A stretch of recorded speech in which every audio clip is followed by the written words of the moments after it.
তোমরা যারা বর্ধমানবাসী তারা তো সকলেই জানো যে বর্ধমানে প্রত্যেক বছর কৃষ্ণসায়র পার্কে ফুল মেলা হয়। তো অ্যাজ ইউজুয়াল এই বছরেও অনুষ্ঠিত হয়েছিল। কোনোবারই সেভাবে যাওয়া হয় না, কারণ এটা আমাদের বাড়ি থেকে অনেকটা দূর।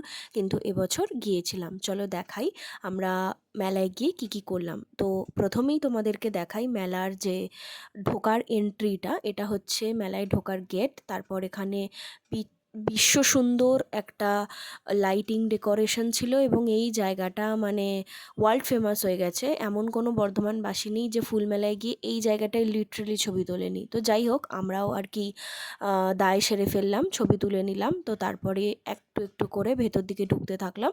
মেলাটা বিশাল বড় আমি সেটা বলবো না, প্রচুর দোকান ছিল সেটাও বলবো না, বাট হ্যাঁ ভালো ছিল। ফুল মেলায় ফুল দেখতে গেছি তো ফুল তো দেখতেই হবে। গাঁদা ফুল, ডালিয়া ফুল, চন্দ্রমল্লিকা ফুল, নানা রকম শীতের ফুলের বাহার।